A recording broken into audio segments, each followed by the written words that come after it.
Indian government இருந்து ஒரு 20,000 கோடி கடனை வாங்கிட்டு அதை திருப்பி கட்டாம ஸ்காட்லாந்துல போய் ஓடி ஒளிஞ்சுக்கிற ஒரு மிகப்பெரிய பணக்காரன். அங்க உள்ள அவனோட சொந்த மேன்ஷன்ல அவனோட பர்த்டே பார்ட்டியை நடத்துறான். அதுக்கு அவனோட ஃப்ரெண்ட்ஸ் அண்ட் ஃபேமிலியை இன்வைட்டும் பண்றான். அந்த பார்ட்டிலேயே அவன் ஒரு மர்மமான முறையில இறந்து போயிடுறான். அங்க என்ன நடந்துச்சு, அவன் எப்படி இறந்து போனான் அப்படிங்கறத நம்மளால யோசிக்கவே முடியாத ட்விஸ்ட மலையா கொட்டி சொன்ன படம் தான் நீயட். ஃபாலோ பண்ணாதவங்க ஃபாலோ பண்ணிக்கோங்க, சப்ஸ்கிரைப் பண்ணாதவங்க சப்ஸ்கிரைப் பண்ணிக்கோங்க. நீங்க பார்த்துட்டு இருக்கிறது உங்க எஃப்சி. ஸோ வளவலன்னு பேசாம கதைக்குள்ள போயிடலாம். படத்தோட ஸ்டார்டிங்லேயே ஒரு தனிப்பட்ட கிளிஃப்ல இருக்கிற ஒரு மேன்ஷனை தான் காட்டுறாங்க. ரொம்பவே பிரம்மாண்டமான ஒரு மேன்ஷன். அப்படியே பேக்ரவுண்ட்ல ஒரு மிகப்பெரிய புயல் அன்னைக்கு ராத்திரி தாக்க போறதாகவும், ஸோ பொதுமக்கள் எல்லாம் ஜாக்கிரதையா அவங்களோட வீட்லயே இருக்கணும்னு சொல்லிட்டு இருக்காங்க. இந்த மாதிரி சிச்சுவேஷன்ல தான் அந்த இடத்துக்கு ஒரு சாப்பர் வருது. அந்த சாப்பர்ல அந்த மேன்ஷனோட ஓனரும் அவரோட பிஏவும் வந்து இறங்குறாங்க. அந்த ஓனரோட பேரு ஏகே, அவரோட பிஏ பேரு கே. இவங்க ரெண்டு பேரையுமே வெல்கம் பண்றதுக்கு ஒரு ஈவென்ட் மேனேஜர் வராரு. அவரோட பேரு தன்வீர். இப்போ அந்த மேன்ஷன்ல என்ன நடக்க போகுது அப்படின்னு பாத்தீங்கன்னா, இந்த ஏகே இருக்காருல்ல, அவரோட பர்த்டே பார்ட்டி தான் நடக்க போகுது. அந்த பார்ட்டிக்கு அவரோட ரொம்ப க்ளோஸ் ஃப்ரெண்ட்ஸ் எல்லாம் இன்வைட் பண்ணிருக்காரு. அந்த க்ளோஸ் ஃப்ரெண்ட்ஸ்ல ரொம்ப முக்கியமானவங்களை மட்டும் பார்த்துட்டு வந்துடலாம். ஃபர்ஸ்ட் காட்டுறது நூரோட ஃபேமிலி. நூர் யாருன்னு பாத்தீங்கன்னா ஒரு ஃபேமஸான ஹிந்தி பட ஹீரோயின். நூரோட ஹஸ்பண்ட் பேரு சஞ்சய். அவர் ஒரு லைசன்ஸ் கேன்சல் செய்யப்பட்ட ஒரு டாக்டர். இவங்க ரெண்டு பேரோட பையன் பேரு ஈஷான். இவன் ஒரு பிலிம் ஸ்கூல்ல படிச்சுட்டு இருக்கிறான். எப்பயுமே கேமராவை கையில வச்சு சுத்திட்டு இருக்க ஒருத்தன். அடுத்து ஜிம்மின்னு ஒருத்தனை காட்டுறாங்க. இவன் யாருன்னு பாத்தீங்கன்னா ஏகேவோட இறந்து போன ஒய்ஃபோட தம்பி, அதாவது ஏகேவோட மச்சான். ஏகே மேல ரொம்ப பொறாமை உள்ள ஒருத்தன். அடுத்து காட்ட போற கேரக்டரோட பேரு ஜாரா. ஜாரா வந்து ஏகேவோட ஒரு க்ளோஸ் ஃப்ரெண்டு. ஏகே ஜாராவை கேட்காம எதையுமே செய்ய மாட்டான். ஜாரா கார்ட்ஸை வச்சு ஃபியூச்சரை பார்க்கக்கூடிய ஒரு. ஜாரா எங்க போனாலுமே அவளோட நாயான ரூமியை கூட்டிட்டு தான் போவா. இப்போ அடுத்து ரெண்டு கேரக்டர் காட்டுறாங்க. ஒருத்தி பேரு லீசா, இன்னொருத்தி பேரு ஷாஷா. இந்த லீசா அப்படிங்கிறது ஏகேவோட லவ்வர். சாசா அப்படிங்கறது ஏகேவோட சொந்தக்கார பொண்ணு. அடுத்து காட்டுறது யாருன்னு பாத்தீங்கன்னா ஏகேவோட பையன். அவன் பேரு ரியான். அவன் அவனோட கேர்ள் ஃபிரெண்ட கூட்டிட்டு அந்த பார்ட்டிக்கு வந்திருக்கிறான். இப்படின்னு சொல்லி ஒவ்வொருத்தரா அந்த மேன்ஷனு கிட்ட வந்து ரீச் ஆகிட்டு இருக்கிறாங்க. அந்த புயல் இன்னைக்குதான் வீச போகுது அப்படிங்கறதுனால அந்த மேன்ஷனுக்கு வர்றதுக்கு இருக்கிற ஒரே வழியான ஒரு பிரிட்ஜோட கேட்டை அன்னைக்கு சாயங்காலம் 5 மணியோட க்ளோஸ் பண்ணிடுறாங்க. இனி அந்த மேன்ஷனுக்கு வரணும்னாலும் மேன்ஷனை விட்டு போகணும்னாலும் சாப்பாடால மட்டும் தான் முடியும். ஆனா இந்த புயல்னால அதுவுமே கேன்சல் செய்யப்படுது. ஷோ அந்த மேன்ஷன்ல இருக்கிற எல்லாருமே ஒரு கூண்டுல அடைக்கப்பட்ட கோழிகள் மாதிரி தான். இப்போ அப்படியே ஏகேவை தான் காட்டுறாங்க. அவர் அந்த கிளிஃபோட எட்ஜ்ல நின்னு ஒரு நியூஸை தான் பார்த்துட்டு இருக்கிறாரு. அந்த நியூஸை பாக்குறதுக்கு முன்னாடி இந்த ஏகே யாரு அப்படின்னு சொல்லி பார்த்துட்டு வந்துடலாம். இந்த ஏகே ஒரு மிகப்பெரிய சக்சஸ்ஃபுல்லான பிசினஸ் மேன். அவருக்கு ஏகே ஏரோநாட்டிக்ஸ் அப்படின்னு சொல்லி ஒரு கம்பெனி ஸ்டார்ட் பண்ணணும்னு ஆசை. ஸோ பேங்க்ல இருந்து 20,000 கோடி கடன் வாங்குறாரு. ஆனா அவரோட பேட் லக்கோ என்னமோ அந்த கம்பெனி மிகப்பெரிய லாஸை ஃபேஸ் பண்ணுது. ஸோ அவரு அந்த கம்பெனியில வேலை பார்க்குற ஒர்க்கர்ஸ்க்கு சேலரி போடுறத நிப்பாட்டிடுறாரு. இந்த ஒரு ப்ராப்ளம்னால 8 அப்பாவியான ஒர்க்கர்ஸ் சூசைட் பண்ணிக்கிறாங்க. 8வதா தேவிகா செல்லம் அப்படின்னு சொல்லி ஒரு பொண்ணு மாடியில இருந்து குதிச்சு சூசைட் பண்ணிக்கிட்டா அப்படின்னு சொல்லி நியூஸ்ல சொல்லிட்டு இருக்கிறாங்க. இப்படி அந்த நியூஸை ஏகே ஒரு குற்ற உணர்ச்சியோட பார்த்துட்டு இருக்கிறாரு. இப்போ அப்படியே அந்த மேன்ஷனுக்கு வந்திருக்கிற ரியானும் அவனோட கேர்ள் ஃப்ரெண்டையும் தான் அப்படி காட்டுறாங்க. ரியான் அவனோட கேர்ள் ஃப்ரெண்ட ஒரு ட்ரெஸ்ஸை கொடுத்து அதை பார்ட்டியில போட்டுட்டு வர சொல்றான். இதை சொல்லிட்டு ரியான் அந்த மேன்ஷனுக்குள்ள போறான். அந்த பொண்ணு கார் கிட்ட நின்று போன் பார்த்துட்டு இருக்கிறா. அந்த சமயத்துல அந்த இடத்துக்கு தன்வீர் வரான். தன்வீரை பார்த்த உடனே அவளோட ஃபேஸ் ரியாக்ஷன் அப்படி மொத்தமா மாறுது. இவங்களுக்குள்ள என்ன ரிலேஷன் அப்படின்னு சொல்லி நமக்கு காட்டல. அடுத்த சீன்ல தன்வீர் வந்து ஏகேவை தான் பார்க்க வரான். இந்த மிகப்பெரிய புயல் வீசுறதுனால எந்த ஒரு ஒர்க்கர்ஸுமே மேன்ஷன்ல ஒர்க் பண்றதுக்கு ஒத்துக்க மாட்டேங்கிறாங்க அப்படின்னு சொல்லி ஏகே கிட்ட சொல்றான். சோ அங்க இருக்கிற எல்லா ஒர்க்கையுமே அவனே பாத்துக்கிறதாகவும் சொல்றான். அன்னைக்கு ராத்திரியும் ஆகுது. எல்லாருமே பார்ட்டிக்கு ரெடியாகி கீழே வந்து அசம்பிள் ஆகுறாங்க. அந்த இடத்துக்கு ஏகேவும் வராரு. ஏகேக்கு எல்லாருமே பர்த்டே விஷ் பண்றாங்க. எல்லாருமே ஏகே கூட பேசிட்டு இருக்க நேரத்துல அந்த இடத்துக்கு ரியானோட கேர்ள் ஃப்ரெண்ட் வரா. வந்தவளை பார்த்ததும் ஏகேவோட மூஞ்சி அப்படி பேயறைஞ்ச மாதிரி நிக்குது. அப்போதான் அந்த கேர்ள் ஃப்ரெண்டோட பேரு ஜிஜி அப்படிங்கறத நமக்கு சொல்றாங்க. ஏகே அப்படி ஜிஜியை பார்த்துட்டு இருக்க நேரத்துல மேல இருந்து ஒரு சாண்டிலியர் வந்து அப்படி கீழே விழுது. ஏகே ஜஸ்ட் மிஸ்ல அந்த ஒரு இன்சிடென்ட்ல இருந்து தப்பிச்சிட்டுறாரு. இந்த விஷயம் நடக்கும்போது அங்க இருக்கிற கதவை யாரோ பலமா தட்டுற மாதிரி சத்தம் கேக்குது. யாருன்னு பார்த்தா அந்த இடத்துல ஒரு பொண்ணு வந்து நிக்கிறா. இவதான் நம்ம படத்தோட ஹீரோயின். ஹீரோயினை பார்த்ததும் ஏகே அவரோட பிஏவான கேவை கூப்பிட்டு ஹீரோயினை அவரோட ஸ்டடி ரூமுக்கு கூட்டிட்டு போக சொல்றாரு. ஸ்டடி ரூம் போய் அங்க ஹீரோயின் யாருக்கோ போன் பேச ட்ரை பண்றா. அந்த ஒட்டுமொத்த பில்டிங்லயுமே எங்கேயுமே ஒய்ஃபை கிடையாது, நெட்வொர்க் கிடையாது, ஒரே ஒரு லேண்ட்லைன் மட்டும் தான். இப்போ அதுலயுமே போன் போகல. இப்போ அப்படி ஏகேவை தான் காட்டுறாங்க. அவரோட ஃப்ரெண்ட்ஸ் அண்ட் ஃபேமிலி எல்லாரையுமே அந்த டின்னருக்கு கேதர் பண்றாரு. ஹீரோயினையுமே இன்வைட் பண்றாரு. அந்த டின்னர்ல அவரு பேச ஆரம்பிக்கிறாரு. உங்க எல்லாருக்குமே நல்லா தெரியும், நான் ரீசெண்டா ஆரம்பிச்ச அந்த ஏகே ஏரோநாட்டிக்ஸ் ஒரு நல்ல விதமா போகல, பெரிய லாஸை ஃபேஸ் பண்ணிடுச்சு. நான் என்னோட ஒர்க்கர்ஸ்க்கு சரியா சேலரி கொடுக்காதனால 8 ஒர்க்கர்ஸ் சூசைட் பண்ணிக்கிட்டதாகவும், நான் பேங்க்ல கடன் வாங்கிட்டு அதை கெட்டாம இந்தியாவை விட்டு ஓடி வந்துட்டதாகவும், நான் இந்தியாவுக்கு ஒரு மிகப்பெரிய அசிங்கத்தை ஏற்படுத்திட்டதாகவும் இந்த நியூஸ் சேனல்ஸ் என்னை பத்தி போர்ட்ரேட் பண்ணிட்டு இருக்காங்க. ஆனா உங்களுக்கே தெரியும் நான் எப்படிப்பட்டவன்ட்டு.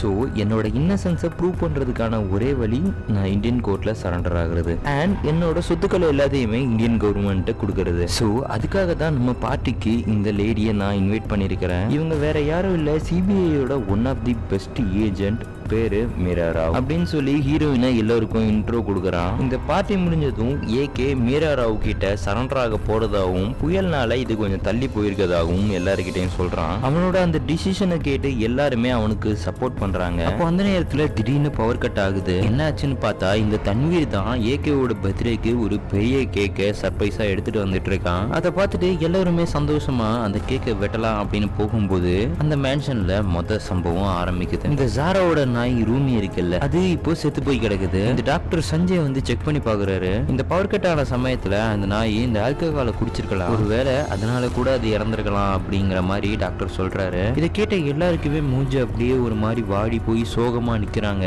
அந்த நாயை புதிக்க சொல்லி கேயும் அனுப்பிச்சு வைக்கிறாங்க. இதெல்லாம் பார்த்துட்டு இருக்க அந்த ஹீரோயினுக்கு அப்படியே கொஞ்சம் கொஞ்சமா தலைலாம் சுத்துற மாதிரி இருக்குது. அப்படியே அங்க இருக்க ஸ்டடி ரூமுக்கு போறாங்க. அங்க உள்ள சோஃபால அப்படியே மயக்கம் போட்டு வந்துடுறாங்க. இப்போ டாக்டர் சஞ்சயோட ஃபேமிலியை தான் காட்டுறாங்க.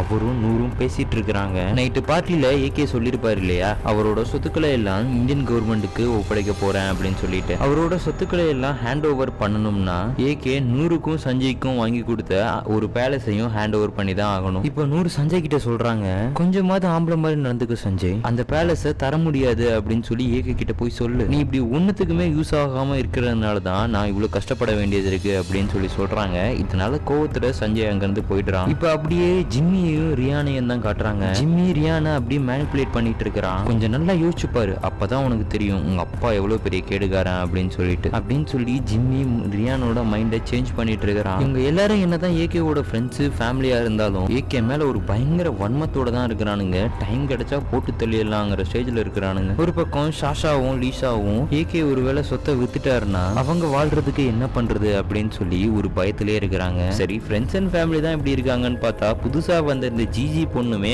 நடமாட்டம் சரியில்லை. இந்த தன்வீர் பையனுமே இந்த ஜிஜி பின்னாடி ஒரு மார்க்கமா சுத்திட்டு இருக்கிறான். ஆக மொத்தம் இந்த பார்ட்டி ஃபுல்லாவே ஒரு கொலாப்ஸ்டான சிச்சுவேஷன்ல வந்து நிக்குது. இப்ப அப்படியே ஹீரோயினை காட்டுறாங்க. ஹீரோயின் இப்பதான் கண்ண முழிக்கிறாங்க. எதிர்த்தாப்புல ஏகேவும் ஜாராவும் ஒன்னா உட்காந்துருக்காங்க. ஏகே வந்து மீரா கிட்ட தண்ணி கொடுத்து, நான் ஸ்டடி ரூமுக்கு வரும்போது நீங்க சோஃபால மயக்கம் போட்டு இருந்தீங்க, சோ நானும் ஜாராவும் தான் உங்களுக்காக இங்க வெயிட் பண்ணிட்டு இருந்தோம் அப்படின்னு சொல்லி சொல்றான். கொஞ்ச நேரத்துல ஜாரா அங்கிருந்து கிளம்பினதுக்கு அப்புறம் ஏகே மீரா கிட்ட பேச ஆரம்பிக்கிறான். அவன் எந்த தப்புமே பண்ணலன்னும் அதனாலதான் அவனே போலீஸ் கிட்ட சரண்டர் ஆகுறதாகவும் சொல்லிட்டு இருக்கிறான். அவன் சொல்றதுக்கு எதுக்குமே மீரா வந்து ஆன்சரே பண்ண மாட்டேங்கிறாங்க. கொஞ்ச நேரம் பேசிட்டு, சரி எனக்கு கொஞ்சம் கீழே வேலை இருக்கு, நான் கீழே போறேன், உங்களுக்கு எதுவும் தேவையா இருந்தா கேயை கூப்பிடுங்க, அவ உங்களுக்கு ஹெல்ப் பண்ணுவா, உடம்ப பாத்துக்கோங்க அப்படின்னு சொல்லிட்டு ஏகே அங்க இருந்து கிளம்பி போறான். கொஞ்ச நேரம் கழிச்சு கீழே ஏதோ சண்டை போடுற மாதிரி சத்தம் கேக்குது. சோ மீரா கீழே வந்து பாக்குறாங்க. பார்த்தா ஏகேவும் ரியானும் சண்டை போட்டுட்டு இருக்கிறாங்க. ரியான் கோவத்துல ஏகேவோட மூக்கிலே ஒரு குத்து குத்திடுறான். பயங்கரமா ரத்தம் வருது. இதெல்லாம் பார்த்துட்டு இருக்க ஏகேவால ஒண்ணுமே பேச முடியல. தன்னோட பையனே தன்னை இப்படி அடிக்கிறானே அப்படிங்கிற மாதிரி அவர் ஒரு மாதிரி சோகமா பார்த்துட்டு இருக்கிறாரு. அப்போ அந்த நேரம் பார்த்து இந்த சஞ்சயோட பையன் இஷான் இருக்கான் இல்லையா, அவன் நடக்கிற எல்லாத்தையும் வீடியோ எடுத்துட்டு இருக்கிறான். இதை பார்த்து ஏகேவுக்கு பயங்கர டென்ஷன் ஆயிடுது. அங்க இருக்கிற எல்லார பார்த்தும் கத்த ஆரம்பிச்சிடுறாரு. அப்போ அவரை சமாளிக்கிறதுக்கு இந்த ஜிம்மி வரான். ஜிம்மியை பார்த்து ஏகே சொல்றாரு, எனக்கு உன்னை பத்தி நல்லா தெரியும்டா, நீ ஒரு பாம்பு, கூட இருந்தே குளிப்பறிக்கிற துரோகம் பிடிச்சோம், இப்ப கூட என் பையனை எனக்கு எதிராக திருப்பி விட்டது நீ தான் எனக்கு தெரியும் அப்படின்னு சொல்லி கத்துறாரு. இப்போ இந்த லிசா பொண்ணு வந்து அவரை சமாதானப்படுத்த வரும்போது அப்போ அவளையும் திட்டுறாரு. ஏன் ஒரு அட்டைப்பூச்சி மாதிரி எப்பவுமே என் ரத்தத்தை குடிச்சிட்டு இருக்கிறீங்க அப்படின்னு சொல்லி திட்டிட்டு அங்கிருந்து வெளியில போயிடுறாரு. ஏகே இவங்களை பார்த்து ரத்தத்தை குடிக்கிற அட்டைப்பூச்சி அப்படின்னு சொல்லும் போதே தெரியுது அவரு இவங்களை பத்தி நல்லாவே புரிஞ்சு வச்சிருக்காரு அப்படின்ட்டு. இந்த ராத்திரி டைம்ல ஏகே வெளியில போறதை பார்த்துட்டு மீராவும் வெளியில போய் அவரை தடுக்க பாக்குறாங்க. அப்போ யாரோ ஒருத்தர் பின்னாடில இருந்து மீராவோட தலையில பலமா அடிக்கிறாங்க. அடிச்ச அடியில மீரா அங்கேயே மயக்கம் போட்டு விழுந்துடுறாங்க. அடிச்சது இருக்கிறது யாரு அப்படின்னு சொல்லி நமக்கு காட்டல. கண்ணை முழிச்சு பார்க்கும்போது அந்த மேன்ஷன்ல இருந்த ஒட்டுமொத்த பேருமே அந்த கிளிஃபோட எண்டுல நின்று எதையோ பார்த்து அழுதுட்டு இருக்காங்க. என்னாச்சு அப்படின்னு சொல்லி அங்க போய் பார்த்தா கீழே ஏகே விழுந்து செத்து கிடக்குறாரு. என்னாச்சு அப்படின்னு சொல்லி கேட்கும்போது இந்த ஜாரா தான் அவங்க ரூம்ல இருந்து பாத்துருக்காங்க. இந்த ஏகே இந்த கிளிஃபோட எட்ஜ்ல இருந்து கீழே குதிச்சிருக்காரு. அதை பார்த்து பதறி எல்லாரையுமே அவங்க அங்க கூட்டிட்டு வந்திருக்காங்க. இப்போ இந்த மீரா என்ன பண்றாங்க அப்படின்னா, இந்த இஷான் பையன் எப்பவுமே கேமரா வச்சு சுத்திட்டு இருப்பான் இல்லையா, அந்த கேமராவை எடுத்து ஜூம் பண்ணி ஏகேவோட டெட் பாடியை பாக்குறாங்க. அவர் எந்த ஒரு அசைவுமே இல்லாம கீழே கிடக்குறாரு. டாக்டருமே அவர் செத்துட்டாரு அப்படின்னு சொல்லி கன்ஃபார்ம் பண்றாரு. எல்லாருமே வீட்டுக்குள்ள போய் போலீஸ்க்கோ இல்லாட்டி ஆம்புலன்ஸ்க்கோ கால் பண்ணலாம் அப்படின்னு சொல்லி முடிவெடுக்கிறாங்க. ஆனா இந்த கே மட்டும் அந்த கிளிஃபோட எட்ஜ்ல நின்று ஏகேவோட டெட் பாடியை பார்த்து அழுதுகிட்டு இருக்கிறா. மேன்ஷனுக்கு போய் ஆம்புலன்ஸ்க்கு கால் பண்ணலாம்னு சொல்லும்போது தன்வீர் தான் மீராவை ஸ்டடி ரூமுக்கு கூட்டிட்டு போறான். அங்க போய் போலீஸ்க்கோ இல்லாட்டி ஆம்புலன்ஸ்க்கோ கால் பண்ண ட்ரை பண்ணலாம்னு பண்ணும்போது கால் சுத்தமா கனெக்டே ஆக மாட்டேங்குது. அப்போ டேபிள்ல மீரா ஒரு லெட்டரை கண்டுபிடிக்கிறாங்க. அந்த லெட்டரை எழுதுனது ஏகே தான். அந்த லெட்டரை எல்லாரும் முன்னாடி எடுத்து வாசிச்சு காமிக்கிறாங்க. என்னோட லைஃபை நான் எப்பவுமே எனக்கு பிடிச்ச மாதிரி தான் வாழ்ந்துட்டு இருந்தேன். ஆனா என் நேரமும் என்னன்னு தெரியல, எல்லாமே எனக்கு ஆப்போசிட்டா முடிஞ்சு போச்சு. ஒரு பக்கம் என்னோட பிசினஸ் லைஃப்ல இவ்வளவு ப்ராப்ளம்னா என்னோட பர்சனல் லைஃப்லயும் நிறைய ப்ராப்ளம். ஸோ என்னால முடியல, என் லைஃபை நானே முடிச்சுக்கிறேன் அப்படின்னு சொல்லிட்டு ஒரு சூசைட் நோட எழுதிட்டு அவர் செத்து போயிடுறாரு. இப்போ இந்த கே ஒரு விஷயத்த சொல்றா, இந்த ஏகேவோட பாடியை அலைகள் எல்லாம் அடிச்சுட்டு போயிடுச்சு அப்படின்னு சொன்ன உடனே எல்லாருக்குமே துக்கம் தொண்டை அடைக்குது. எல்லாருமே ஒரு மாதிரி இந்த விஷயத்துக்கு ரியாக்ட் பண்ணிட்டு இருக்க மீரா மட்டுமே அந்த இடத்துல அங்கேயும் இங்கேயுமா நடந்துட்டு இருக்க. நூறு டைரக்டா மீரா கிட்ட என்னாச்சு உங்களுக்கு அப்படின்னு சொல்லி கேக்குறா. மீரா அதுக்கு பதில் சொல்லாம டைரக்டா அவ ஏகே ரூமுக்கு போறா. மீராவை ஃபாலோ பண்ணி எல்லாருமே ஏகே ரூமுக்கு வர்றாங்க. அங்க உள்ள ஒரு ஃப்ளவர் பாட்டு உடஞ்சிருக்குது. கீழே ஒரே சன்ஃபிளவரா செதறி கிடக்க இந்த கே இருக்கால, அவளுக்கு இந்த சன்ஃபிளவர்னா அலர்ஜி போல இருக்குது. ஒரே தும்மிட்டே இருக்கிறா. அந்த ரூம்ல ஏகேவோட மிகப்பெரிய ஒரு போட்டோ இருக்கு. அந்த போட்டோவோட அலைன்மெண்ட் லைட்டா கிராஸா இருக்கவும் மீரா அந்த போட்டோவை கழட்டி பார்த்தா அதுக்கு பின்னாடி ஒரு சீக்ரெட் டிராயர் மாதிரி இருக்கு. அந்த டிராயருக்குள்ள பார்த்தா ஃபுல்லாவே எம்டியா இருக்கு. இப்போ மீரா எல்லாருக்கிட்டையும் சொல்றா, ஏகே சூசைட் பண்ணல, யாரோ அவரை கொலை பண்ணிருக்காங்க அப்படின்னு சொல்லி சொல்றா. அது எப்படி நீ சொல்ற, அந்த டிராயர் எம்டியா இருக்கிறதுனால அவரை யாரோ கொலை பண்ணிட்டாங்களா அப்படின்னு சொல்லி அவங்க எல்லாருமே கேட்க, அது ஒரு ரீசன். அது மட்டும் இல்லாம இப்போ நீங்களே அந்த கிளிப்ல இருந்து கீழே விழுந்து சூசைட் பண்ணிக்கிறீங்கன்னு வச்சுக்கோங்களேன், உங்களோட ஃபேஸும் பாடியும் கிரவுண்டை டச் பண்ண மாதிரி தான் இருக்கு. ஆனா ஏகேவோட விஷயத்துல அவரோட பாடி வானத்தை பார்த்த மாதிரி இருந்துச்சு.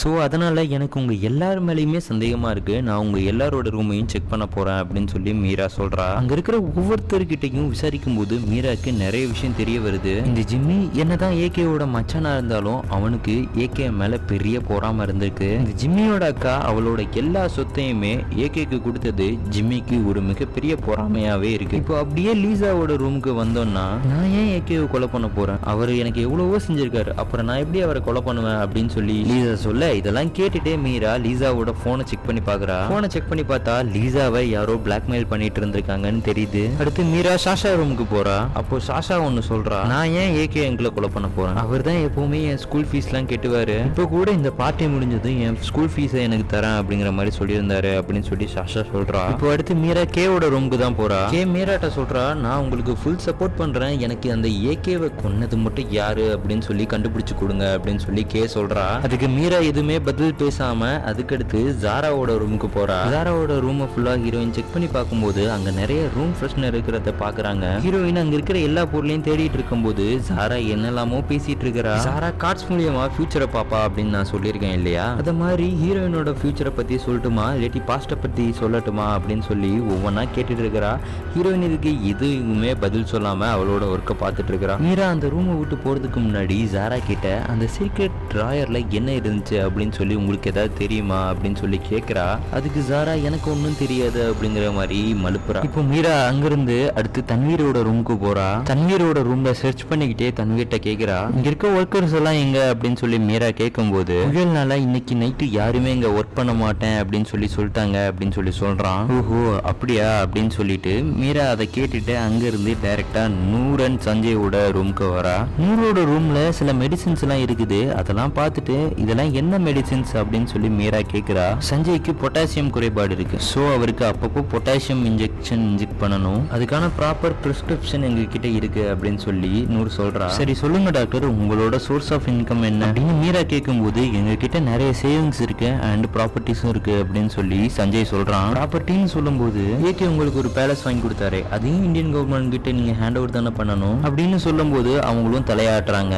மீராக்கு தலை சுத்துற மாதிரி இருக்கவும் அவங்களோட வாஷ்ரூமை யூஸ் பண்ணிக்கிறா. அப்போ அங்க இருக்கிற கண்ணாடிக்கு பின்னாடி ஏதோ ஒரு பேப்பர் இருக்கிற மாதிரி இருக்குது. அதை எடுத்து அவ பாக்கெட்ல வச்சுக்கிறா. அங்கிருந்து மீரா டைரக்டா ரியானோட ரூமுக்கு போறா. அப்போ ரியான் சொல்றான், நானும் எங்க அப்பாவும் பாசமா தான் இருந்தோம், எல்லாத்துக்கும் காரணம் இந்த தத்திரம் பிடிச்ச எங்க மாமா தான். அவர் பேச்சு கேட்டுதான் எங்க அப்பா கூட சண்டைக்கு போனேன் அப்படின்னு சொல்லி சொல்றான். அங்க இருக்கிற பொருள் எல்லாம் சர்ச் பண்ணி பார்த்துட்டு இருக்கும்போது ரியானோட கார் கீ மிஸ் ஆகுது. வெளியில கார் ஸ்டார்ட் பண்ற சவுண்ட் கேக்குது. அந்த சவுண்ட கேட்டதும் மீரா வேகமா கீழே ஓடி போறா. அந்த கார்ல போறது யாருன்னு பாத்தீங்கன்னா இந்த தன்வீர் தான். மீரா தான் சிபிஐ ஆபீசர்ல, அவளுக்கு ஒரு கன் கொடுத்திருப்பாங்கல்ல, அந்த கன்னை வச்சு அந்த காரோட டயர்ல ஷூட் பண்ணலாம் ட்ரை பண்றா. ஆனா அவளுக்கு கை நடுக்கத்தினால அதை ஷூட் பண்ண முடியல. கொஞ்ச தூரம் அந்த கார்ல போன தன்வீர் அந்த காரை போய் ஒரு மரத்துல மோதிடுறான். கார்ல இருந்து இறங்கி காட்டுக்குள்ள ஓட ஆரம்பிக்கிறான். மேன்ஷன்ல இருந்த எல்லாருமே காட்டுக்குள்ள போய் தன்வீரை தேடுறாங்க. ஆனா அவன் ஏதோ ஒரு பாறையில மோதி பிரைன் டெட் ஆயிட்டான். அவன் செத்துட்டான் அப்படிங்கறத டாக்டருமே கன்ஃபார்ம் பண்றாரு. அப்போ அந்த இடத்துக்கு கே வரா. வந்தவ தன்வீரை பயங்கரமா திட்டுறா. உன்னை நம்பினதுக்கு எங்களை பயங்கரமா வச்சு செஞ்சுட்டியடா. ஆமா, இவன் இந்த ஈவென்ட் மேனேஜர் தன்வீரே கிடையாது, இவன் ஒரு ஜேர்னலிஸ்ட், இவன் பேரு தன்மை அப்படின்னு நமக்கு ஒரு ட்விஸ்ட் கொடுக்குறா. இந்த கே அவன் ஓட்டிட்டு வந்த கார்ல இந்த பாஸ்போர்ட் கிடைச்சதா மீரா கிட்ட கொடுக்குறா. அதுலதான் அவனோட ஒரிஜினல் நேமை இவ பாத்துருக்கிறா. தன்வீரோட டெட் பாடியை செக் பண்ணி பார்க்கும்போது அவனோட கையில எதையோ ஒரு அழுத்தமான ஒரு இம்ப்ரெஷனை ஹீரோயின் கண்டுபிடிச்சிருப்பாங்க. சரி, எல்லாரும் இருக்கிற ரூமுக்கு போலாம் அப்படின்னு சொல்லிட்டு அந்த டைனிங் ஹால் வழியா ஹீரோயின் போய்கிட்டு இருக்கும்போது இந்த ஜிஜி அங்க நின்னுட்டு இருப்பா. அவ கிட்ட போய் சாரி ஃபார் யுவர் லாஸ் அப்படின்னு சொல்லி மீரா ஜிஜி கிட்ட சொல்றா. அப்படிலாம் ஒண்ணுமே இல்லையே அப்படின்னு சொல்லிட்டு ஓரமா போய் அழுகுறா. ஹீரோயின் என்ன கண்டுபிடிச்சா அப்படின்னு சொல்லி நமக்கு எதையுமே காட்டல. இப்போ அந்த டைனிங் ஹால ஹீரோயின் செக் பண்ணி பாக்குறா. ஏகேக்கு வச்சிருந்த ட்ரிங்க் பாக்குறதுக்கே கொஞ்சம் டிஃப்ரெண்டா இருக்குது. அதுல என்ன இருக்கு அப்படின்னு சொல்லி டேஸ்ட் பண்ணி பார்க்கும்போது அதிக அமௌண்ட் ஆஃப் பொட்டாசியம் இருக்கிறது தெரிய வருது. அதிக அமௌண்ட் ஆஃப் பொட்டாசியம் அப்படின்னா அதை கொண்டு வந்திருக்கிறதுக்கு எதனா பாட்டில்ல வச்சுதான் கொண்டு வந்திருக்கணும் அப்படின்னு சொல்லிட்டு அங்க ஏதாவது கிடைக்குமான்னு பார்க்கும்போது அங்க இருக்க வேஸ்ல 2 சின்ன பாட்டில் கிடைக்குது. இங்க பொட்டாசியம் யூஸ் பண்றது ஒரே ஒருத்தர் தான், டாக்டர் சஞ்சய் அப்படின்னு சொல்லிட்டு அங்க இருந்து டைரக்டா எல்லாரும் கேதர் ஆகி இருக்கிற ரூமுக்கு போறா. அங்க போய் அவ கண்டுபிடிச்ச விஷயத்த சொல்றா. யாரோ ஏகேவோட ட்ரிங்க்ல அதிக அமௌண்ட் ஆஃப் பொட்டாசியம் மிக்ஸ் பண்ணி அவரை கொலை பண்ண ட்ரை பண்ணிருக்காங்க.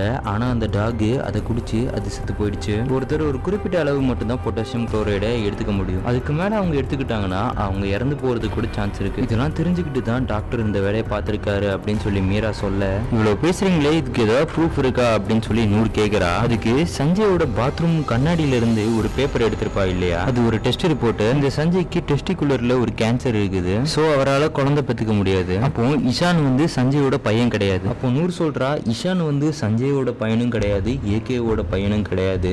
ஒரு நாள் அவ குடிபோதையில ஜிம்மி கூட பண்ண தப்புல பிறந்தவன் தான் இஷான் அப்படின்னு சொல்ல, டாக்டர் சிரிச்சிட்டு ஜிம்மியா அப்படின்னு கேட்டுட்டு கோவத்துல அந்த ரூமை விட்டு வெளில போறாரு. நூறுக்கு என்ன சொல்றதுன்னே தெரியல. இது மீராக்கே ஒரு மிகப்பெரிய ட்விஸ்டா மாறிடுது. அங்கிருந்து வெளியில போன சஞ்சய் கிட்ட பேச போறா. ஃபேமிலி மேட்டர்லாம் அப்பார்ட், ஏன் ஏகேவை கொலை பண்ணீங்க அப்படின்னு சொல்லி மீரா கேட்க, நான் ஏகேவை கொலை பண்ணல அப்படின்னு சொல்லி சஞ்சய் சொல்றாரு. ஏகே அவரோட சொத்தை ஃபுல்லா இந்தியன் கவர்மெண்ட்ல கொடுக்கறது உங்களுக்கு ஓகேவா? அவரு உங்களுக்கு கொடுத்த பேலஸோட டாக்குமெண்டோட சேர்த்து அவரோட சொத்து மொத்தத்தோட டாக்குமெண்ட்ஸையும் ஒரு சூட்கேஸ்ல வச்சிருந்தாரு. அந்த சூட்கேஸை தான் தன்வீர் திருடிட்டு போனான். அண்ட் நீங்க சொன்ன மாதிரி தன்வீர் ஒன்னும் பாறையில மோதி சாகல. அந்த சூட்கேஸ் காண்டி யாரோ அவனை கொலை பண்ணிருக்காங்க. அவன் சாகிறதுக்கு முன்னாடி போட்ட சண்டையில அந்த சூட்கேஸோட ஹேண்டிலோட இம்ப்ரெஷன் அவன் கையில தெளிவா இருக்குது. உங்க மேலதான் ரொம்ப சந்தேகமா இருக்கு டாக்டர், நான் உங்க ரூமை செக் பண்ணணும் அப்படின்னு சொல்லி மீரா சொல்ல, டாக்டரும் சரின்னு சொல்லிட்டு மீராவை அவரோட ரூமுக்கு கூட்டிட்டு போறாரு. போகிற வழியில ஒரு ரூம்குள்ள மீராவை தள்ளி வெளியில பூட்டிடுறாரு. அங்கிருந்து வேகமா அவரோட ரூமுக்கு போய் அவர் மறைச்சு வச்சிருந்த அந்த சூட்கேஸை எடுத்து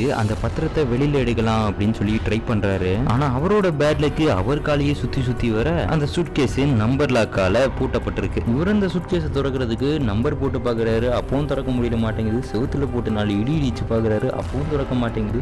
ஏன் கத்தியை வச்சு 4 குத்தியும் பாக்குறாரு. தக்காளி துறப்பனா அப்படிங்குது. இப்போ டாக்டரோட ரூமுக்கு யாரோ ஒருத்தன் வந்தவன் டாக்டரை மிரட்டுறான் கத்தியை வச்சு. டாக்டரும் சொல்றாரு, டே பெட்டிக்குள்ள இருக்குது உனக்கு 50 எனக்கு 50, சொன்னா கேள்றா, சூசகமா முடிச்சுக்கலாம்டா, ரொம்பலாம் ரிஸ்க் எடுத்திருக்கேன்டா அப்படின்னு சொல்லி டாக்டர் சொல்லிட்டு இருக்கவே தொப்புன்னு ஒரு சத்தம் கேக்குது. இங்க அப்படியே கட் பண்ணி ஹீரோயினை தான் காட்டுறாங்க. அவங்களோட ரூம் கதவு இப்ப யாரோ திறக்கிற மாதிரி சத்தம் கேக்குது. யார் திறக்கிறா அப்படின்னு பாத்தீங்கன்னா இந்த நூறு தான் கதவை திறக்கிறாங்க. கதவை திறந்ததும் மீரா வேகமா டாக்டரோட ரூமுக்கு போறாங்க. அங்க போய் பார்த்தா டாக்டர் எவனோ போட்டு தள்ளி இருக்கிறான். சோ வீட்டுக்குள்ளே எவனோ ஒரு கில்லர் இருக்கிறான். இந்த கொலையை பார்த்ததுல இருந்து இந்த வீட்டுல இருக்கிற எல்லாருமே பயங்கர பீதியில இருக்கிறானுங்க. பிட்டா ஓடிடலாம் அப்படிங்கிற சிச்சுவேஷன்ல தான் இருக்கிறானுங்க. என்ன கொலகாரம் கூட குடும்பம் நடத்தணும்னா யார் இருப்பா சொல்லுங்க. அப்படியே காலங்காத்தால 6 மணி ஆகுது, இன்னும் அந்த புயலோட தாக்கம் குறைஞ்ச மாதிரி தெரியல. அப்போ அந்த இடத்துக்கு ஒரு சாப்பர் வருது. சாப்பரை பார்த்த உடனே எல்லாருமே கைகால் புரியாம சாப்பருக்கு சிக்னல் தர ட்ரை பண்றாங்க. ஆனா என்ன பண்ணியுமே சாப்பரை அவங்களால ரீச் பண்ண முடியல. எல்லாருமே டயர்டாகி திரும்பி மேன்ஷனுக்கே வந்துடுறாங்க. மீரா அவங்க எல்லாரையுமே ஸ்டடி ரூமுக்கு வர சொல்றாங்க. தக்காளி இந்த சீன்ல இருந்து அடுத்து ஒரு 10 நிமிஷத்துக்கு வரிசையா ட்விஸ்டுக்கு மேல ட்விஸ்ட் மலையா பொழிய போகுது. இப்போ ஒட்டுமொத்த பேருமே அந்த ஸ்டடி ரூம்ல அசம்பிள் ஆக மீரா பேச ஆரம்பிக்கிறாங்க. உங்க எல்லாருக்குமே இந்த லூமினன்சன்ஸ்னா என்னன்னு தெரியுமா? நம்ம என்னதான் இருட்டிலே இருந்தாலுமே அதை நம்ம வச்சிருந்தோம்னா அது பிரைட்டா தெரியும். அப்ப ஜிம்மி சொல்றான், ஏமா நிறுத்து, இதுக்கும் இந்த கேஸுக்கும் ஏதாவது சம்பந்தம் இருக்குதா?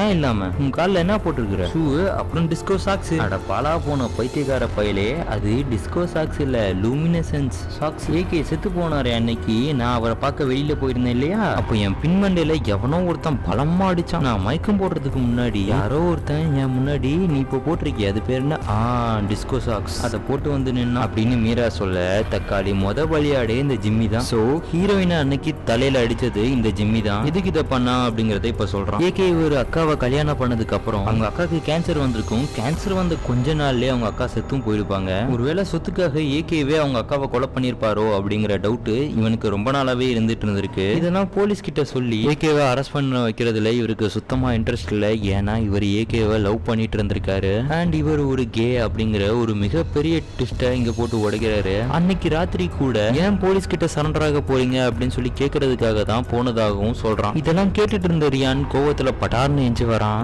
எங்க அப்பா தான் எங்க அம்மாவை கொலை பண்ணாரு அப்படின்னு சொல்லிட்டு உங்ககிட்ட எவிடன்ஸ் இருக்கு அப்படி இப்படின்ட்டு என்ன மேனிபுலேட் பண்ணி எங்க அப்பாவை கூட என்ன சண்டை போட வச்சுட்டு இப்போ என்னடான்னா சந்தேகமா இருக்கு அப்படின்னு சொல்லிட்டு இருக்கிற அப்படின்னு ரியான் ஜிம்மியை அடிக்க வரான். அப்போ இதெல்லாம் பார்த்துட்டு இருக்க ஹீரோயின் சொல்றா, அப்ப நீ மட்டும் என்னவா தம்பி, உன் பாக்கெட்ல என்ன ஒழிச்சு வச்சிருக்கிற, அதை கொஞ்சம் வெளியில எடு பாப்போம் அப்படின்னு சொல்ல அவன் பேசே அப்படி மாறுது. ஃபர்ஸ்ட் சீன்ல ஏகே மேல ஒரு லைட் விழ போகும்ல, அது ஒன்னும் சும்மா விழல, அது கெட்டியிருந்த ரோப்பை வெட்டி விட்டதே இந்த ரியான் தான். எதுக்கு பண்ண அப்படின்னு சொல்லி ஒரு ரீசனும் சொல்றான். அவங்க அப்பா அவன் கூட ரொம்பவே டைம் ஸ்பெண்ட் பண்ண மாட்டேங்கிறாரு அப்படின்னு சொல்லி அவன் ரொம்ப ஃபீலிங்ல இருந்திருப்பான். அந்த மாதிரி ஒரு சிச்சுவேஷன்ல தான் இந்த ஜிம்மி வந்து அவங்க அம்மாவை கொலை பண்ணது அவங்க அப்பா தான் சொன்னதும் போதையில இத மாதிரி பண்ணிட்டுதாகவும் சொல்றான். ஃபர்ஸ்ட் சீன்ல ஜிஜி கிட்ட ஒரு ட்ரெஸ் கொடுத்து அதை போட்டுட்டு வர சொல்லியிருப்பான் இல்லையா, அது வேற யாரோட ட்ரெஸ்ஸும் இல்ல, அவங்க அம்மாவோட ட்ரெஸ் தான். ஒருவேளை ஜிஜி அந்த ட்ரெஸ்ல வந்தா அவங்க அப்பா எப்படி ரியாக்ட் பண்றாரு அப்படின்னு சொல்லி பாக்குறதுக்கு தான் அப்படி வர சொல்லியிருப்பான் அப்படின்னு சொல்லி அவன் ஃபீல் பண்ணிட்டு இருக்க. ஜிஜி சொல்றா, அவனே ஏதோ தெரியாம பண்ணிட்டான், திரும்ப பேசி அவனை ஹர்ட் பண்ணாதீங்க அப்படின்னு சொல்லி சொல்றா. அப்படி அவ சொன்னதுதான் நேரம் வடியன் கொத்தமல்லி கொடுந்தேன்ட்டு அடுத்தடி அவளுக்கு தான். என்ன பாரியான், நியூ கேர்ள் ஃப்ரெண்டா? சரி, கேர்ள் ஃப்ரெண்ட் என்ன ஒர்க் பண்றா தெரியாதா? சரி, அவ வீடு எங்க இருக்கு? ஆடா பாவி, அது கூட தெரியாதடா. உன் கேர்ள் ஃப்ரெண்டு ஒரு ஜேர்னலிஸ்ட், உன் நைனாவை பத்தின இன்ஃபர்மேஷன் கேதர் பண்ணதுக்கு வந்த ஒரு மீடியா பர்சன்டா. அவ தன்வீரும் இவளும் லவ்வர்ஸ், ஆனா ஒர்க் பண்றது வேற நியூஸ் சேனல்ஸ். இப்போ ஜிஜி பேச ஆரம்பிக்கிறா, உங்க அப்பா என்ன உத்தமன் நினைச்சிட்டு இருக்கிறியா நீ? சேலரி ஒழுங்கா போடாம 8 அப்பாவி மக்களோட உயிர் எடுத்திருக்கிறான். உங்களை மாதிரி பணக்காரங்களுக்கு சேலரி வரலன்னா பிரச்சனை இல்ல, எவனோட கால் நக்கியாவது பொழிச்சுக்குவீங்க. இந்த மாதிரி மிடில் கிளாஸ்ல உள்ளவங்களோட நிலைமை, ஒரு மாசம் இஎம்ஐ கட்டாம இருந்து பாரு, பேங்க்ல இருந்தும் ஏஜென்சில இருந்து வர்றவன் உன்னை நாயை விட கேவலமா பாக்குற மாதிரி பார்ப்பான். ஆனா உங்களால 8 பேர் செத்துட்டாங்கன்னு கூட தெரியாம நீங்க குடியும் கும்மாலுமா ஜாலியா பார்ட்டி பண்ணிட்டு இருக்கிறீங்க அப்படின்னு சொல்லி அவ சொல்லிட்டு இருக்கிறா. இதெல்லாம் கேட்டுட்டு இருக்க ஹீரோயின் டைரக்டா அமைதியா இருக்கிற நூறு கிட்ட போறா. சரி சொல்லுங்க நூறு, எதுக்கு பொட்டாசியம் குளோரைட ஏகேவோட ட்ரிங்க்ல மிக்ஸ் பண்ணி அவரை கொல்ல ட்ரை பண்ணீங்க? அடங்கொய்யால அவ்வளவு நேரம் ஒண்ணுமே தெரியாத மாதிரி நின்னுட்டு இருந்தேடி, பார்த்தா நீ தான் அந்த வேலையை பார்த்திருக்கியா அப்படிங்கிற மாதிரி நமக்கு ஒரு ட்விஸ்ட். இப்போ அவ ஒரு ரீசன் சொல்றா, அவங்க கிட்ட சாலிடா இருந்த ஒரே ஒரு சொத்துனா அந்த பேலஸ் மட்டும். அந்த பேலஸை கொடுக்குற மாதிரி கொடுத்து ஏகே இப்போ ரிட்டர்ன் கவர்மெண்ட்டுக்கு கொடுக்க போறதா சொன்னதும் எனக்கு என்ன பண்றதுன்னே தெரியல. அதான் ஒரு கோவத்துல பொட்டாசியம் குளோரைட அவனோட ட்ரிங்க்ல மிக்ஸ் பண்ணி அவனை கொல்லலாம் ட்ரை பண்ணேன். ஆனா பாவம் அந்த ஜாராவோட நை செத்து போயிடுச்சு அப்படின்னு நூறு சொல்லிட்டு இருக்க.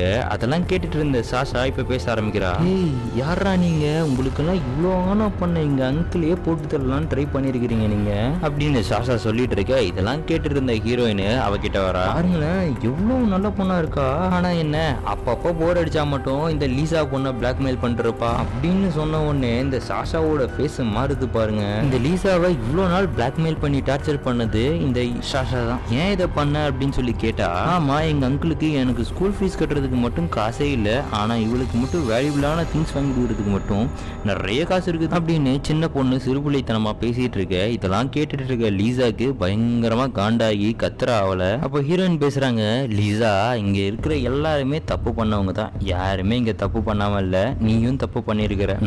நான் இந்த தப்புமே பண்ணலையே அப்படின்னு அவ சொல்லவும் ஹீரோயின் சொல்ல ஆரம்பிக்கிறாங்க, ஏகேவை வேவ் பாக்குறதுக்காண்டி இந்தியாவை சேர்ந்த ஒரு மினிஸ்டர் இவளை அமுச்சு வச்சிருப்பாரு. ஏகேவோட பிளான்ஸ் மூவ்ஸ் எல்லாத்தையும் அந்த மினிஸ்டருக்கு இவ தான் அப்டேட் பண்ணிட்டு இருந்திருப்பா அப்படிங்கிற ஒரு மிகப்பெரிய ட்விஸ்ட இங்க ஹீரோயின் சொல்றா. இது எப்படி ஹீரோயின் கண்டுபிடிச்சிருப்பாங்கன்னு பாத்தீங்கன்னா, லிசாவோட போனை செக் பண்ணி பார்க்கும்போது அதுல ஒரு நம்பருக்கு ஃப்ரீக்வெண்டா கால் போயிட்டே இருந்திருக்கும். அந்த காலை ட்ரேஸ் பண்ணி பார்க்கும்போது அது வேற யாரும் இல்ல, இந்தியாவை சேர்ந்த ஒரு மினிஸ்டர் அப்படிங்கறத ஹீரோயின் கண்டுபிடிச்சிருப்பாங்க. அப்ப இந்த ஈஷான் சொல்றான், அப்ப எங்க டாக்டர் அப்பா தான் இது வரைக்கும் எந்த தப்புமே பண்ணல அப்படித்தானே? அட குள்ள சைஸ் குயிலாவே, இங்க இருக்கிற எல்லாருமே யாரையோ ஒருத்தரை கொலை பண்ணதான் ட்ரை பண்ணாங்க. ஆனா அவங்க நைனா இருக்காரே தன்வீர் அப்படிங்கிற ஒரு கேரக்டரை போட்டே தள்ளிட்டாரு. இந்த தன்வீர் ஏகேவோட ரூம்ல ஒரு ஸ்பை கேமரா வச்சிருந்திருக்கான். ஏகே அவரோட டாக்குமெண்ட்ஸ் எல்லாம் ஒரு சூட்கேஸ்ல வச்சிருந்திருக்காரு. அந்த சூட்கேஸை ஒரு சீக்ரெட் டிராயர்ல வச்சிருந்திருக்காரு அப்படிங்கறத ஐடென்டிஃபை பண்ணிருக்கான். ஏகே இறந்து போனதுக்கு அப்புறம் ரியானோட கார் சாவியை ஜிஜி மூலியமா வாங்கி அந்த சூட்கேஸை யாரும் பார்க்காத நேரமா ரியானோட கார்ல வச்சிருந்திருக்கான். யாரும் அவனை சந்தேகப்படாத நேரமா பார்த்து தப்பிக்கலான்னு பிளான் பண்ணி கார் எடுத்துட்டு கரெக்டா தான் போயிருக்கான். ஆனா போன நேரத்துல மரத்துல போய் மோதிட்டான். அங்க இருந்து இந்த காட்டுக்குள்ள ஓடி தப்பிச்சு போகலான்னு ட்ரை பண்ணும்போது தான் இந்த டாக்டர் கிட்ட மாட்டி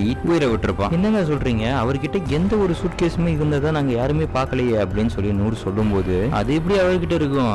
அதுதான் கே அவரை கொலை பண்ணிட்டு எடுத்துட்டு போயிட்டாலே, அது எப்படி கே தான் அவரை கொலை பண்ணான்னு உறுதியா சொல்றீங்க அப்படின்னு சொல்லி கேட்கும்போது, என்ன டாக்டர் ஒரு ரூம்ல அடைச்சு வச்சுட்டு போயிருந்தாரு இல்லையா, என்ன அடைச்சு வச்சிருந்த ரூம் வழியா தான் டாக்டரோட ரூமுக்கு போக முடியும். டாக்டரை கொலை பண்ணிட்டு போனவங்க ஒரே தும்மிட்டே இருந்திருப்பாங்க. இங்க இருக்கிறதுலே அதிகமா தும்மிட்டு இருக்குது இந்த கே மட்டும்தான். ஏன்னா அவளுக்கு சன்ஃபிளவர் பூனால அலர்ஜி இருக்கிறதுனால. அதை கேட்டுட்டு இருந்த சாரா, உங்ககிட்ட தான் கண்ணு இருக்குல்ல, அப்ப வேலையா போய் கேவை பிடிங்க அப்படின்னு சொல்லி சொல்றா. இதை கேட்ட ஹீரோயினும் கேவை தேடி ஒவ்வொரு ரூமா போய்கிட்டு இருக்கும்போது ஜாராவோட ரூம்குள்ள போறா. அங்க போய் பார்த்தா அங்க டேபிள்ல இருந்த எந்த ஒரு ரூம் ஃப்ரெஷ்னருமே இல்ல. அதை பார்த்ததும் அடச்ச இதை எப்படி மிஸ் பண்ணோம் அப்படின்னு சொல்லிட்டு அங்கிருந்து வேகமா ஸ்டடி ரூமுக்கு போறா. அங்க போனா ஹீரோயினுக்கே ஒரு பயங்கரமான ட்விஸ்ட் கொடுக்குற மாதிரி அங்க எல்லாருமே மங்கி போயிருக்கிறாங்க. அந்த பெருச்சாலி தான் கம்முன்னு இருந்துகிட்டு எல்லா வேலையும் பார்த்துருக்குது அப்படின்னு சொல்லிட்டு கன் எடுத்துட்டு வேகமா அந்த மேன்ஷனை விட்டு வெளியில வரா. வெளியே வந்தா தூரமா ஜாரா ஏகேவோட சூட்கேஸ் எடுத்துட்டு வேகமா ஓடிட்டு இருக்கிறா. அவளை கன் பாயிண்ட்ல நிப்பாட்டி, என்னக்கா நீங்க இவ்வளவு வேகமா போறீங்களே அப்படின்னு சொல்லி அந்த அக்கான வார்த்தையை சொன்ன உடனே அவ ஃபேஸ் ரியாக்ஷனே மொத்தமா மாறுது. இப்பவும் ஒரு டெஸ்ட் கொடுப்பாங்க பாருங்க, இவ வேற யாருமே இல்ல, இந்த ஏகே இருக்காரே ஏகே அவரோட சொந்த அக்கா. எப்படி இந்த ஹீரோயின் கண்டுபிடிச்சிருப்பாங்கன்னு பாத்தீங்கன்னா, ஹீரோயின் ஒரு சீன்ல ஸ்டடி ரூம்ல மயக்கம் போட்டு விழுந்திருப்பாங்க இல்லையா, அப்போ ஹீரோயின் எப்பவும் மயக்கத்துல இருந்து முழிச்சிருப்பாங்க. ஆனா இவங்க ரெண்டு பேரும் ஹீரோயின் மயக்கத்துல இருக்காங்கன்னு நினைச்சு ரெண்டு பேரும் அக்கா தம்பியா பேசிட்டு இருந்திருப்பாங்க. இப்போ இந்த ஜாரா ஹீரோயினா அந்த சூட்கேஸ் வச்சு அடிக்க ட்ரை பண்றா. அப்போ நமக்கு ஒரே ஒரு துப்பாக்கி சுடுற சத்தம் மட்டும் தான் கேக்குது. அப்படி ஸ்கிரீனை கட் பண்ணி இப்போ வர்ற சீன்ல தான் இந்த படத்தோட மேஜர் அண்ட் மெயின் ட்விஸ்டே காட்டுறாங்க நமக்கு. இப்போ அடுத்த சீன்ல ஒரு டனல்ல காட்டுறாங்க. டனல்ல இருந்து ஒரு உருவம் வெளியில வருது. என்னக்கா இது, உனக்கு இவங்க எல்லாரையும் சமாளிச்சுட்டு வர்றதுக்கு இவ்வளவு நேரமா அப்படின்னு அந்த வார்த்தையை கேட்ட உடனே தான் நமக்கே தெரியுது வந்தது வேற யாரும் இல்ல, செத்து போனதான் நடிச்ச இந்த ஏகே தான். வந்தவன் ஆப்போசிட்ல சுட்கேஸும் கையுமா இருக்கிற ஹீரோயினை பார்த்த உடனே என்ன பேசுறதுன்னே தெரியாம நடிக்கிறான். நீங்க ஒன்னும் குழம்ப வேணாம் சார், என்ன நடந்துச்சு அப்படிங்கறத நானே ஸ்டார்டிங்ல இருந்து சொல்றேன் அப்படின்னு சொல்லி ஹீரோயின் அவங்க பாயிண்ட் ஆஃப் வியூல ஸ்டார்டிங்ல இருந்து என்ன நடந்துச்சோ அதை சொல்றாங்க. டேய் ஆனா நீ இருக்கிறியே கேடுகட்டவன்லே புத்திசாலியான கேடுகட்டவன். எப்படி இந்த நியூஸ் சேனலும் இந்தியன் கவர்மெண்ட்டும் ஒன்னு நிம்மதியா இருக்க விட மாட்டாங்க, எங்க போனாலும் பதறிக்கிட்டே தான் இருக்கணும். ஸோ அதுக்கு நீ போட்ட மாஸ்டர் பிளான் தான் இந்த பர்த்டே பார்ட்டி. உன்னோட ஒட்டுமொத்த சொத்தையும் ப்ராப்பர்ட்டிஸா மாத்தி இந்த மேன்ஷனுக்கு கொண்டு வந்திருக்கிற அண்ட் உன்னோட முட்டாள் ஃப்ரெண்ட்ஸையும் இந்த பார்ட்டிக்கு இன்வைட் பண்ணிருக்கிற. படி என்னன்னா, உங்க அக்கா பவர் கட் பண்ண உடனே சூட் கேஸை எடுத்துட்டு வந்துட்டு இந்த டனல் வழியா அந்த கிளிஃபோட அடிப்பகுதிக்கு கிளிஃபோட மேல இருந்து கீழே விழுந்து செத்த மாதிரியே ஒரு ஆக்டிங்க போடுவ. உங்க அக்காவும் நீயும் கிளிஃப்ல இருந்து கீழே விழுந்ததா ஒரு பொய்ய சொல்லுவா. உடனே உன் முட்டாள் ஃப்ரெண்ட்ஸும் அதை நம்பிடுவாங்க. ஆனா அங்க நடந்தது என்ன, கரெக்டா நீ கிளம்புற நேரம் பார்த்து உன் பையன் உங்ககிட்ட சண்டை போட்டிருப்பான். ஸோ எல்லாரோட ஃபோக்கஸும் உங்க ரெண்டு பேர் மேல இருந்ததுனால உன்னால அந்த இடத்த விட்டு போக முடியல. இந்த விஷயம்லாம் தெரியாம உங்க அக்கா பவர் கட் பண்ணிருப்பா. ஸோ உனக்கும் வேற வழி தெரியாம நீயும் கோபமா பேசி அங்க இருக்கிற எல்லாருக்கிட்ட இருந்தும் நைஸா நழுவி டனல் வழியா கீழே போய் செத்து போன மாதிரி நடிச்ச உங்க அக்காவும் ஏகே கிளிஃபோட எட்ஜ்ல இருந்து கீழே வந்து செத்து போயிட்டான் அப்படிங்கிற மாதிரி ஒரு பொய்ய சொன்னா. ஆனா நீயும் உங்க அக்காவும் எதிர்பார்க்காத ஒரு ட்விஸ்ட்னா அது தன்வீர் தான். தன்வீர் லாக்கர்ல இருந்து சூட்கேஸை திருடிட்டு வந்தான். தன்வீரை கொலை பண்ணி டாக்டர் அந்த சூட்கேஸை எடுத்துட்டு வந்தான். ஆனா உன்னோட இந்த விசுவாசமான கே அந்த டாக்டரை கொலை பண்ணி அந்த சூட்கேஸை எடுத்துட்டு வந்துட்டான். ஆனா உங்க அக்கா கேய போட்டு தள்ளி உனக்கும் விபூதி அடிச்சுட்டு அந்த சுட்கேஸை எடுத்துட்டு போலான்னு பார்த்தா ஆனா என்கிட்ட மாட்டிக்கிட்டா. என் கையால அவ செத்து போயிட்டா, இப்ப நீ மட்டும் தான் பாக்கி அப்படின்னு சொல்லி ஹீரோயின் சொல்லும் போது அவ்வளவு நேரம் அமைதியா இருந்தவன் ஹீரோயின் அடிச்சு போட்டுட்டு அந்த சுட்கேஸ் எடுத்துட்டு மேல கிளிஃபுக்கு வரான். அங்க மேல 2 பேர் போட்ட சண்டையில தெரியாதனமா ஏகே உண்மையிலேயே அந்த கிளிஃப்ல விழுந்து செத்து போயிடுறான். அந்த சுட்கேஸ் எடுத்துட்டு ஹீரோயின் அங்கிருந்து கிளம்ப அந்த இடத்துக்கு ஒரு சாப்பர் வந்து இறங்குது. இப்ப அப்படியே ஜிஜி தான் காட்டுறாங்க. ஜிஜியை 2 பேர் எழுப்புறாங்க. ஜிஜி யார் நீங்க அப்படின்னு சொல்லி கேக்குறா. நாங்க 2 பேருமே ஸ்காட்லாண்டோட போலீஸ் அப்படின்னு அவங்க 2 பேரும் சொல்றாங்க. ஓ அப்படியா, உங்களை தான் மீரா ராவ் ரொம்ப நேரமா தேடிட்டு இருந்தாங்க அப்படின்னு அவ சொல்றா. இது கேட்டது அந்த போலீஸ்காரங்க சொல்றாங்க, இவ்வளவு நேரம் தேடிட்டு இருந்தாங்களா, இப்பதான் எங்க கூட சாப்பர்ல வந்து இறங்குனாங்க அப்படின்னு சொல்லும் போது இவ்வளவு நேரம் நமக்கு படத்துல கொடுத்தாங்களே ட்விஸ்ட், அதெல்லாம் இங்க என்னடா ட்விஸ்ட் இப்போ கொடுக்குறாங்க பாரு ஒரு ட்விஸ்ட், யோசிக்கவே இல்லை. இவங்க தான் சிபிஐயோட பெஸ்ட் ஏஜென்ட் மீரா ராவ் அப்படின்னு சொல்லி அந்த 2 போலீஸ்காரங்களுமே ஒரு லேடிக்கு இன்ட்ரோ கொடுக்குறாங்க. அவங்க தான் தி ரியல் மீரா ராவ். அப்போ இவ்வளவு நாள் மீரா ராவா வந்தது யாரு அப்படின்னு தானே கேக்குறீங்க. இந்த ஏகே நடத்தின கம்பெனியில ஒர்க் பண்ணி சூசைட் பண்ண தேவிகா செல்லம் அப்படிங்கிற ஒரு பொண்ணோட லவ்வர் தான் நம்ம படத்தோட ஹீரோயின். 2 பேருமே ரொம்ப ஸ்ட்ரகிளுக்கு அப்புறம் தான் மேரேஜ் பண்ணிக்கலாம் ட்ரை பண்ணும்போது இந்த இஷ்யூனால தேவிகா சூசைட் பண்ணிக்கிறாங்க. ஸோ ஹீரோயின் ஒரு சிபிஐ ஆஃபீஸர், அதாவது மீரா ராவா கெட்டப் போட்டுட்டு எப்படி ஏகேவை அழிச்சாங்க அப்படிங்கறத நீங்களே பாத்தீங்க. ஏகேவோட சூட் கேஸ் இவங்க கிட்ட தான் இருக்கு. அந்த சூட் கேஸ்ல உள்ள எல்லா டாக்குமெண்ட்ஸையுமே இந்தியாவுக்கே அனுப்பிச்சு வச்சிடறாங்க. அதோட ஒர்த்து மட்டுமே 20,000 கோடி. இந்த சீனை இங்கே கட் பண்ணி படத்தோட டைரக்டரோட பேரை போட்டு அங்கே படத்தை முடிக்கிறாங்க. இந்த படம் எப்படி இருந்துச்சு அப்படிங்கறத கீழே கமெண்ட் பாக்ஸ்ல சொல்லிட்டு போங்க. சும்மா ட்விஸ்ட் மலையா பொழிஞ்சுதா. இத மாதிரி இன்னொரு நல்ல படத்துல பார்க்கலாம். பாய்.